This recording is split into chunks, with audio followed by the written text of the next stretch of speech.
مامۆستا قالەمەڕەی ئەزیز یەکێک لە بە نەزەری من گەورەترین ئەتوانم بڵێم مۆزیسیانانی کوردە کە هیچ ئەکادمی نەبووە و خۆی بە شمشاڵێکی مسی کوردی جیهانێکی لە مۆسیقای کوردی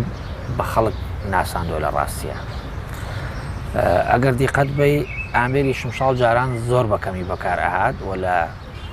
مۆسیقای کوردیەوە لە ناو ئۆرکستراکانەوە لە گروپەکانی کە لە تەلەڤیزیۆن زیاتر ئەمان بینی بەهاتنی مامۆستا قالەمەڕەی ئەزیز و نەک بڵێم بەهاتنیەوە و لە قەدیم و ئیشی کردو بەڵام لەم دوایانە کارەکانی بەڕاستی کەوتە بەر گوێی بینەر و گوێگر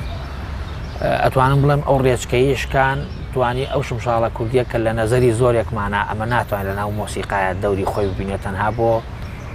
مەقتوعە کوردەواریە بەسیتەکان بەکاردێ و بۆ میلۆدیە بەسیتەکان بەڵام مامۆستا قالەمەڕ ئەوەی بە خەڵک گوت کە ئەم ئامێرە هیچی فەرق نییە لە ئامێرەکانی کە و دەکرێت زۆر بە جوانی بەکاربێ ئەبینین ئێستا ژەنیاری ئەم ئامێرە زیادی کردووە بەڕاستی ئەوە مای شانازیە بەڕاستی کە مامۆستا قالەمەڕ توانی ئەو ئامێرە بە جوانی بە خەڵکی بناسێنێ. شمشاڵی قالەمەڕە زۆر تایبەتە تایبەت چی لە ڕەنگی ژەنینەکەی لە ڕەنگی هەر شمشاڵ ژەنێکی کە هەر هەمان شمشاڵی مامۆستا قالەمەڕە یەکی کە بیرە بەدەستیەوە پێی بژانێ ناتوانێت ئەو دەنگی پێدەبێنێکە ئەوەیکە چونکە بۆ ئەمە شتێکە شتێکی ئیلاهیە لە لای قالەمەڕە هەیە ئەم نەوع ژەنینە تایبەتمەندی ژەنینی قالەمەڕەیە هەم فووەکەی فەرقیەیە هەم ژەنینەکەی و ئیستیفادەی لە کۆمەڵێک میلۆدی کردووە کە ئەگەر ئێمە و میلۆدیانەمان بژەنیایە ئەکید وەکو ئەو تانگ و چێژەمان پێ نایە. زۆربەی ژەنیارەکانی دنیا لە سەرجادە مۆزیک ئەژەنن بۆ پارە شتێکی زۆر تەبیعیە ئەگەر بۆ پارەش ئەمەی کردی بکە لە کاتێکە ئەو بۆ مانایی کە کۆمەڵێک خەڵکی تێنەگەیشتووی بە جیهانی مۆزیک ئەڵێن بابەتی سوالکردن و کەلیماتی ناشرین بەکار ئەهێنن ئەبەت کەوانیەوە من پێم وایە شتێکی جیهان لە دنیاە چۆن شتێکی جوانە لە سەرشەقام ئینسان مۆزیک لێدا و یەکێکە لە کارە باشەکانی هەر وڵاتێکی چۆنی ڕۆشنبیر و ئێمە بێ هونەری سەرشەقامان هەبێ و بەدەر لەوەی کە ئێمە هەمیشار حەزمان لەوەی لە خەڵکێگەی حەز ناکات لە کۆنسەرتە گوێ لە مۆزیک بێ حەزەکە لە سەرشەقام گوێ لە ژەنینی ژەنیارێک بێ. مامۆستا قالەمەڕە وەک گوتم کەسێک لە شوانیەوە کەسێک لە هونەرێکی خۆماڵی کە خۆی دروستی کردووە وەک گوتم بە بێ هیچ خوێندنێکی مۆزیک کە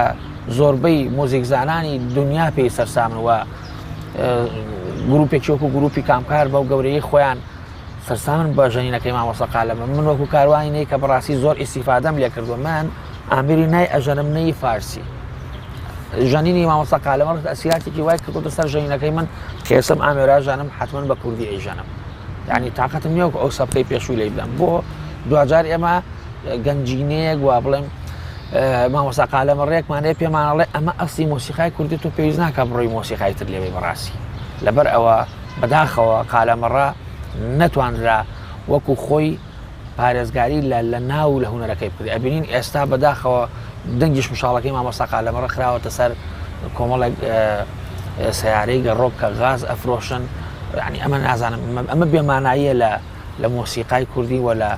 لە مامۆستا قالەمەڕەی گەورە بەڕاستی. پێش ئەوەی ئەرکی من بێ ئەرکی ڕۆشنبیریە کە ڕەبزی ئەوانە بکە کە ئەو کارە ئەکەن وە دێن